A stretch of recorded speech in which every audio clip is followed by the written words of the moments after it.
Bom dia, senhores deputados, senhoras deputadas, membros da nossa Comissão de Trabalho, Administração e Serviço Público. Havendo quórum regimental, saúdo a todos os nossos colegas, funcionários que nos acompanham aqui e declaro aberta a nossa 13ª reunião ordinária da Comissão de Trabalho. Faço o registro e agradecimento ao deputado Vonei Weber, que por 2 oportunidades substituiu essa presidência, substituiu com muita responsabilidade, com muito compromisso a nossas reuniões. Então, primeira pauta, tradicional, discussão e votação da ata da 12ª reunião ordinária. Em discussão, não havendo quem queira discutir, em votação, aprovada a ata. Passamos, então, à ordem do dia e, rapidamente, consulto o deputado José Milton Schaeffer, se confirma a devolução do voto vista sem manifestação do PL 239/2021. O faço porque, se Vossa Excelência devolver sem manifestação, preciso apresentar o parecer para regular encaminhamento. Bom dia, presidente, colegas deputados. Presidente, na verdade, eu estudando o projeto, eu entendo da necessidade do Conselho Regional de Engenharia e Arquitetura fazer uma manifestação sobre esse projeto, porque ele afeta também a legislação federal. E aí eu estou pedindo diligência, né, ao projeto de lei 239 de 2021, tendo em vista todas as questões regimentais, mas também de acordo... mas também, de acordo aí com o proponente, o projeto ele visa ampliar a possibilidade de profissionais habilitados no Conselho Federal, nos Conselhos Federais, né, e de elaborar projetos de outorga de recursos hídricos sujeitos ao licenciamento ambiental. No entanto, a apresentação da emenda substitutiva global apresentada pelo relator da matéria, deputado Ivan Nats, nessa comissão, constato que a emenda retira a lei e especificidade de qual conselho o profissional deve fazer parte, deixando apenas o profissional que tenha a devida habilitação. Diante da repercussão, nós sabemos que no Brasil, para que o usuário, quando contrata um serviço de engenharia, ele possa depois cobrar determinadas qualidades e habilidades daquele profissional, no Brasil foram criados os conselhos, e esses conselhos fiscalizam, assim como da medicina, também na área da engenharia. Então, diante de toda a importância desse projeto, né, baseado também no que prevê o nosso regimento interno, eu julgo ser imperativo solicitar uma diligência ao Conselho Regional de Engenharia e Agronomia, em virtude de que não há manifestação deste sobre a matéria a fim de substanciar as decisões a serem tomadas em prol da população catarinense. Então, eu apresento aqui um pedido de diligenciamento ao projeto. Defiro o pedido de diligenciamento. Consulto os senhores deputados que se há divergência. Então, diligência 239, do projeto 239/2021, a solicitação do deputado José Milton Schaeffer. Consulto Vossa Excelência se tem mais algum projeto? Pauta limpa. Então, passo a palavra diretamente ao deputado Mário Mota.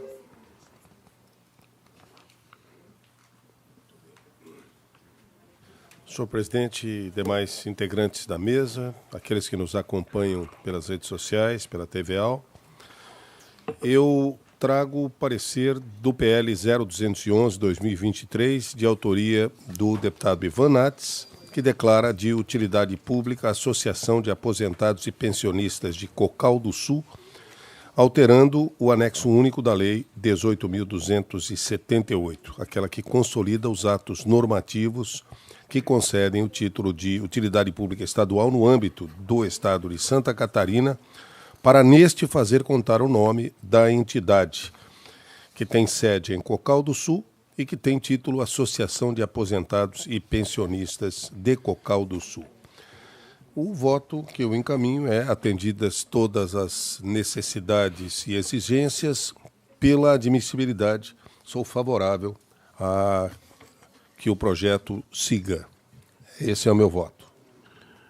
Em discussão, o voto do deputado relator, deputado Mário Mota, ao PL 211/2023. O voto é pela aprovação da matéria. Em discussão, não havendo quem queira discutir, em votação, aprovado à unanimidade. Consulto Vossa Excelência, tem outro projeto? Não, senhor. Pauta Então, limpa, como disse o deputado José Milton Schaeffer. Passo a palavra ao deputado Antídio Lunelli. Senhor presidente, senhores deputados, a todos que nos acompanham pela TV Alesc, referente ao projeto de lei 0009 de 2022, autora a deputada Paulinha, que cria o Conselho Estadual de Proteção Animal e adota outras providências. Eu passo a relatar o parecer ao projeto de lei 009/2022, de autoria da deputada Paulinha. A matéria foi lida no expediente da 4ª sessão do dia 9 de fevereiro de 2022. À época, na Comissão de Justiça e na Comissão de Finanças foram requeridas diligências à Secretaria do Estado da Fazenda, Saúde, Desenvolvimento Econômico, sustentável pela Secretaria Executiva do Meio Ambiente, a SEMA, a Secretaria da Agricultura, Colegiado Superior de Segurança Pública, Defesa Civil e ao Instituto do Meio Ambiente, o IMA.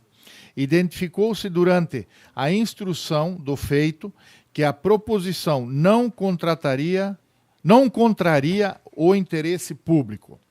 Cabe à Comissão de Trabalho, Administração e Serviço Público o exame da matéria quanto aos aspectos temáticos ou áreas de atividade afins, exercendo a sua função legislativa e fiscalizadora, conforme regimento interno e, em especial, destaque o exame com relação ao interesse público. Importante ressaltar que, quanto às questões acerca da constitucionalidade, restaram vencidas, assim como na Comissão de Finanças e Tributação, onde as abordagens sobre o espectro financeiro e orçamentário igualmente foram superadas, não se vislumbrando óbice ou ônus de ordem financeira ou orçamentária ao erário, havendo a indicação da ausência de impacto financeiro relevante a exigir alguma ressalva.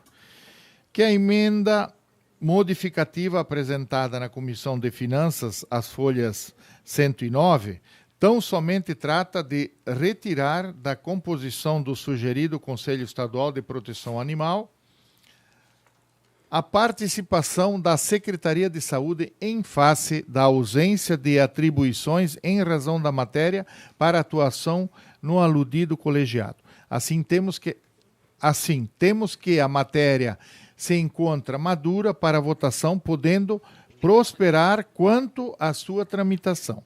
Nesta comissão importa a verificação da ocorrência do interesse público e, neste quesito, inequívoca a sua presença, através da medida em comento, no sentido da criação de uma política pública mais contundente de proteção animal, fauna doméstica, mais especificamente cães e gatos, denominando uma atuação mais efetiva do poder público. Em suma, a proposição visa reforçar a tutela e a gestão de políticas públicas relacionadas à fauna. Diante do exposto, da análise cabível no âmbito desta Comissão de Trabalho, Administração e Serviços Públicos, voto pela aprovação do projeto de lei 0009/2022 nos termos da emenda modificativa das folhas 109, devendo a matéria seguir seu trâmite legislativo. Em discussão?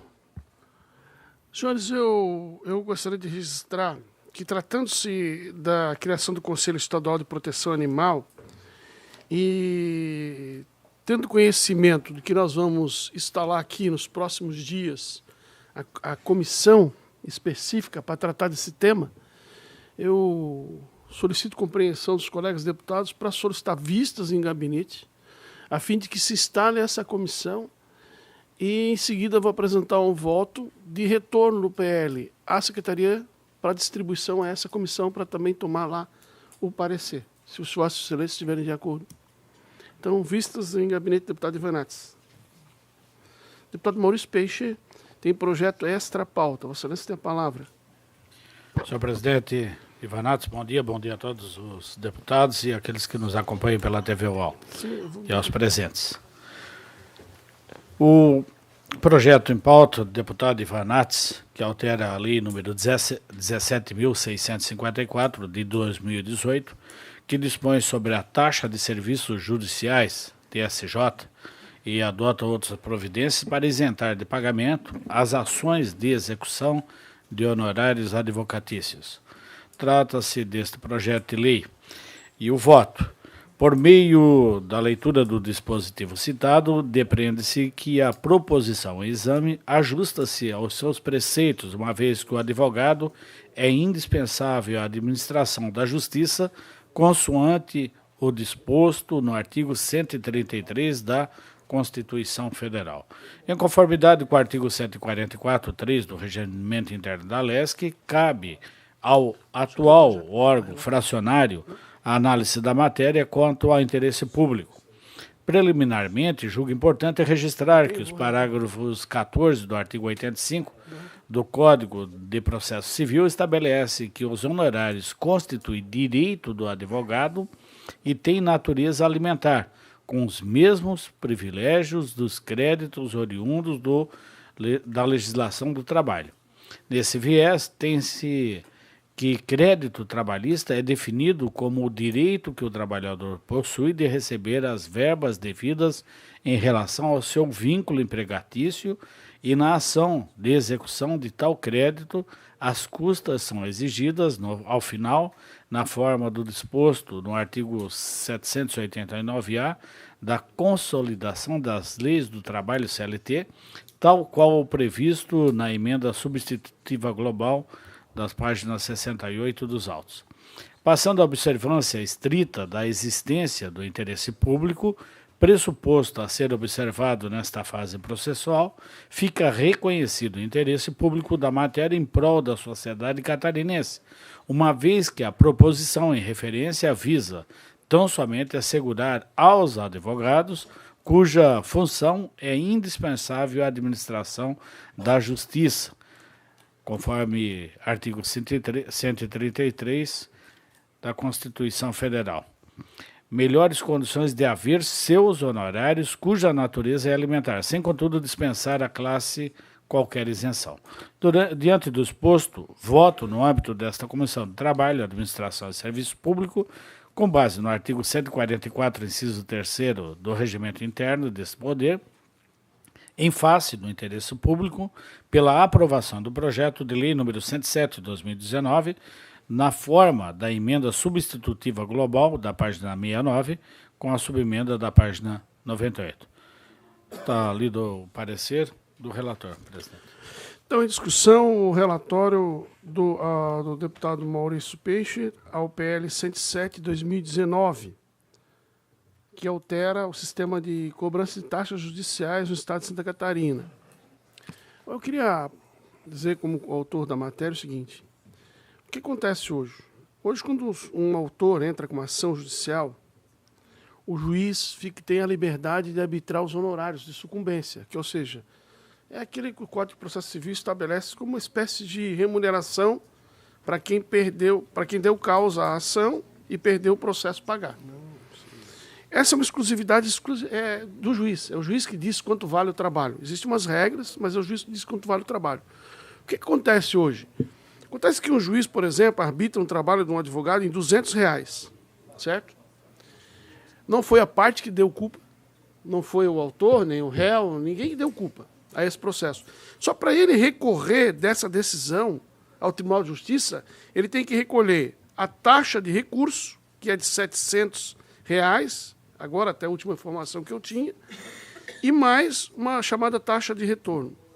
Isso exige dele o recolhimento próximo de R$1.000 para discutir 200.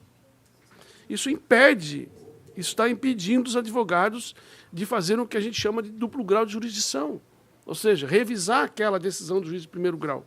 Né? Então, o que nós criamos? Nós criamos simplesmente um novo modelo. O advogado que quiser recorrer do arbitramento de honorários, ele não vai ficar isento do pagamento da taxa. Só que ele vai pagar ao final se perder, se as razões deles não forem atendidas. E eu fiz uma pesquisa, que em mais de 80% dos casos o valor é majorado. Os tribunais majoram o valor. Então, E o que está acontecendo? A taxa que é cobrada antecipada prejudica o segundo grau de jurisdição. E a gente impede, então, em linha transversas, o acesso à justiça. Principalmente o jovem advogado. Aquele que está começando, que precisa, né? Se perder, ele paga. E se ele ganha? Se ele ganha, ele fica isento. Por quê? Porque quem recorre e ganha fica isento de qualquer maneira. Daí o réu é que paga. Mas o que... Bom, ele não pagou lá na primeira instância, vai pagar só na segunda. Só na segunda, tipo como é na Justiça do Trabalho. Na Justiça do Trabalho, você entra com um processo, você não paga nada. O processo vai correr até o final. Ao final, é que se paga Está correto. quando perdeu. Quem perdeu é que paga, ao final. Claro.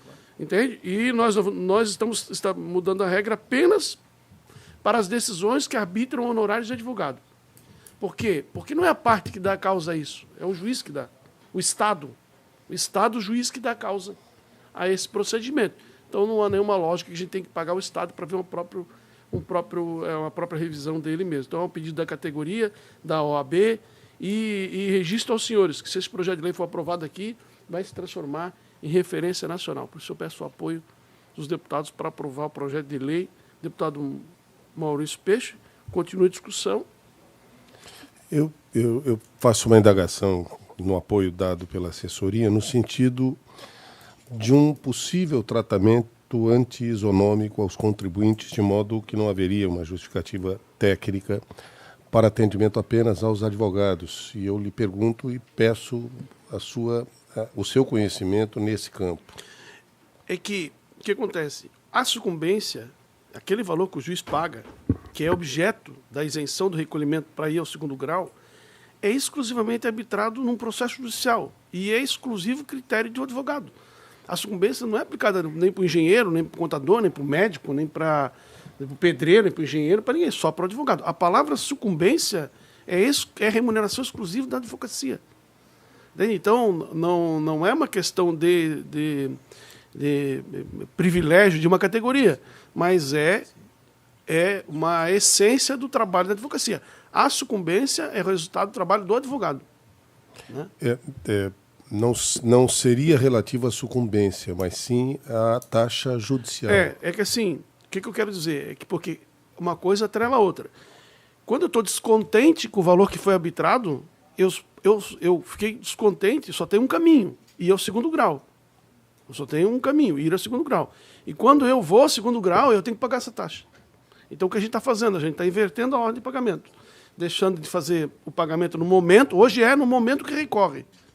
Mas nós estamos mudando para fazer no final do processo. Outros profissionais de outras áreas também podem e devem seguir esse roteiro? Não, porque é exclusivo para arbitramento e sucumbência. É custa judicial. Não é para outra taxa, só arbitramento de honorários. Porque não tem como separar, né? Presidente, deputado, o Estado, ou seja, o tribunal não perde nada. Não há renúncia de receita. Não há renúncia de receita. Ele vai acontecer no final de qualquer maneira. Né? De qualquer maneira vai acontecer quando terminar o processo, o pagamento. É isso, né? Então, o tribunal vai receber ao final. De qualquer maneira vai ser pago, né? Alguém vai perder, né? O impetrante ou a outra parte isso vai porque perder. O que está acontecendo hoje, como o valor das custas é muito alto e os habitamentos são muito baixos, isso desestimula o recurso ao segundo grau. E isso impede o acesso à justiça. Não sei se foi claro. Perdoe, mas agora é que eu consegui compreender. Quando o médico presta um serviço e não consegue receber, ele vai à justiça. Isso. E também precisa adiantar, exatamente como os advogados. Exatamente. Não. Isso... Não. Não? Não. Se o senhor constituir um advogado, o senhor como pessoa, ou a sua empresa constituir um advogado, ele vai pagar as custas, porque não é o advogado que está litigando. É a parte que está litigando. A partir da hora que o juiz arbitra os honorários, esses honorários pertencem exclusivamente ao advogado. Portanto, ele passa a ser o litigante do processo. Entende? Independente da origem do processo, independente da vai origem, todo valer o processo para todos. Todo processo tem um arbitramento de honorários. Todos. Não existe processo. Alguns processos são isentos de pagamento, tipo habeas corpus, unidade de segurança. Sim. São isentos de pagamento de qualquer taxa. Não é a taxa de honorários. Mandado de segurança, nós entramos com mandado de segurança na semana passada na Justiça Federal e pagamos R$500. A minha informação, assim, faz tempo que eu não faço mandado de segurança, mas sei que habeas corpus e mandado de segurança eram isentos de pagamento de taxas iniciais. Mas também não faz tempo que eu não faço um, então posso estar equivocado. Mas eu sei que o habeas corpus, por exemplo, não tem taxa judicial. Os processos criminais também não têm taxa judicial, a não ser que sejam privados. Mas a sucumbência é exclusivamente atividade do advogado. Então, quando o juiz, quando ele não se conformar com o valor da sucumbência, ele vai recorrer e pagar o final. Essa é a tese nossa. E assim, eu quero registrar que esse é um projeto, é um pedido da Ordem dos Advogados de Santa Catarina e um tema também que se discute no Conselho Federal da OAB. Não é não estou me inventando aqui. Então, continua em discussão, deputado. Eu só gostaria, se me permitir, de trazer uma manifestação do TJ nesse sentido, até para que eu também possa compreender e aprender. Por favor. Onde é que está?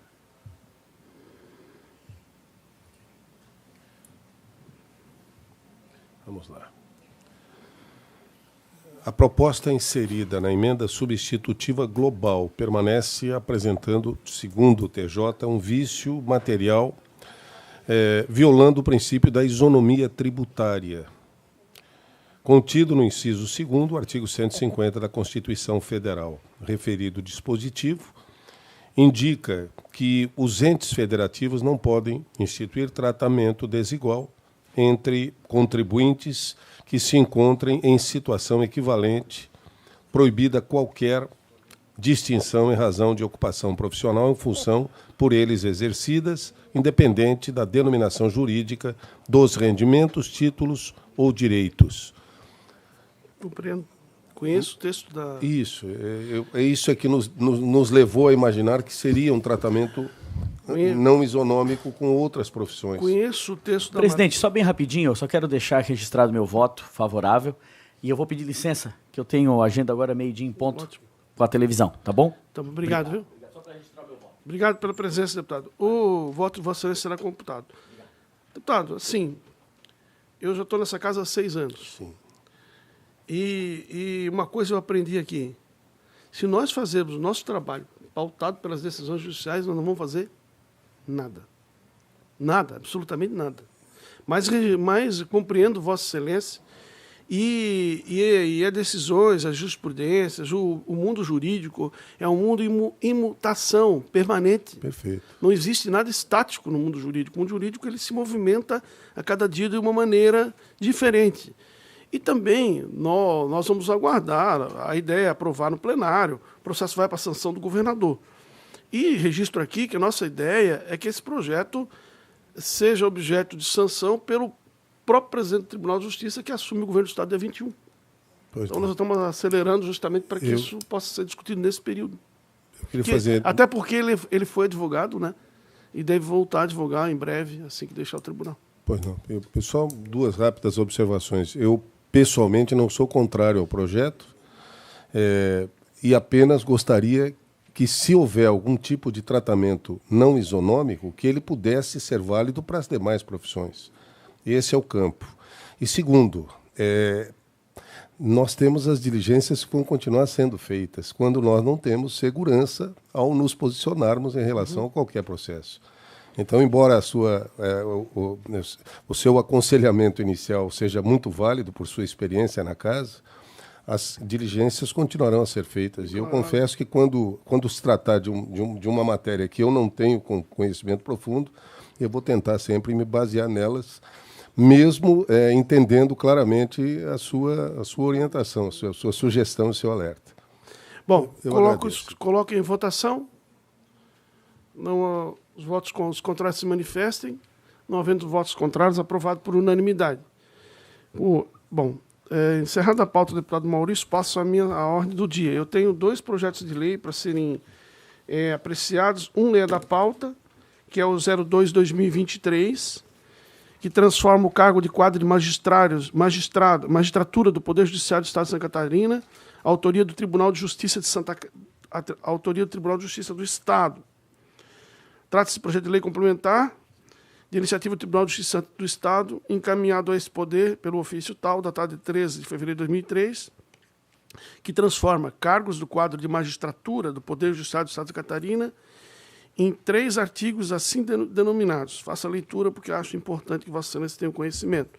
Os cargos do juiz de direito distribuídos nas comarcas de Itapuá e Jaguaruna serão elevados da instância inicial para a instância final. As despesas decorrentes da aplicação desta lei complementar decorrerão da conta da dotação orçamentária do próprio Tribunal de Justiça.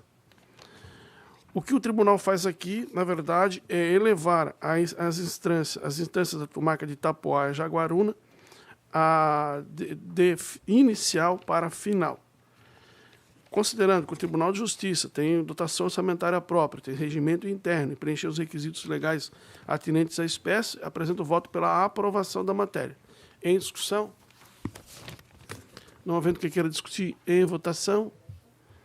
Não havendo votos contrários, aprovados por maioria. Por maioria não, por unanimidade, desculpe. Em extra pauta, solicito a Vossa Excelência compreensão para a apresentação do projeto de lei, da Lei Complementar 2020 e 2023, que cria e extingue promotorias de justiça e eleva a instância de promotorias de justiça dos cargos de procurador de justiça, assessores de gabinete, assessores jurídicos, assistentes da Procuradoria de Justiça, assistentes da Promotoria de Justiça e altera o apoio técnico administrativo à lei complementar, a autoria do Ministério Público de Santa Catarina. Trata-se de projeto de lei complementar, autuado sob o número tal, de iniciativa do Ministério Público, encaminhado ao Poder por meio do ofício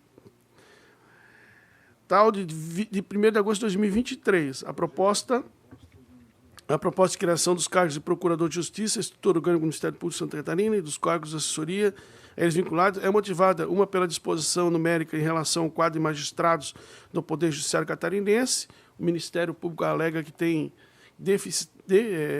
dificuldade de acompanhar os julgamentos do tribunal pela ausência de promotores de justiça de 2º grau. E com o intuito de promover medidas administrativas necessárias, visando o adequado funcionamento institucional e considerando a aprovação pelo Egrégio Colégio de Procuradores do Tribunal de Justiça, no último dia 26 de junho, que autorizou a criação de 7 cargos de assessor de gabinetes para assessorar nas atividades relacionadas à unidade administrativa.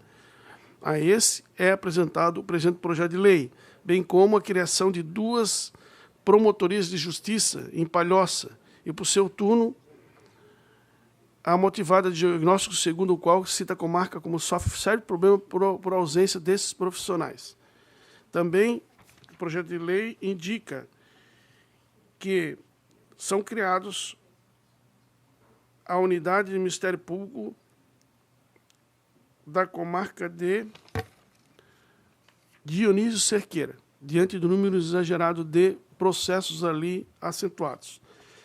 O projeto de lei apresenta todos os requisitos legais, é competência do Ministério Público do Estado de Santa Catarina, reger suas próprias normas e gerenciar seu orçamento.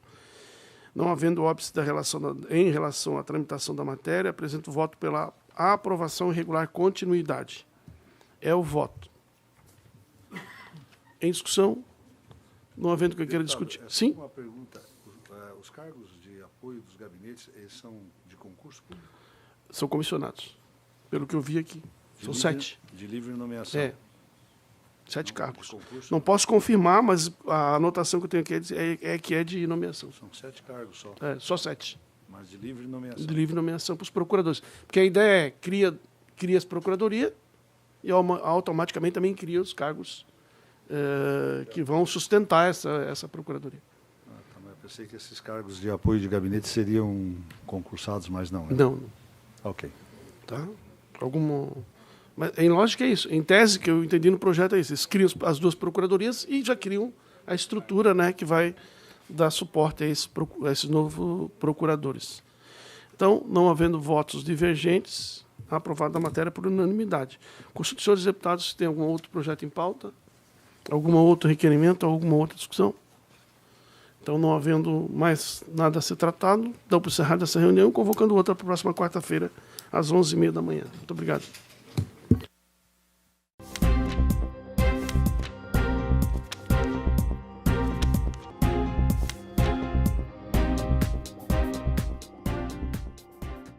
No No próximo programa Santa Inovação, vamos conhecer o trabalho da SC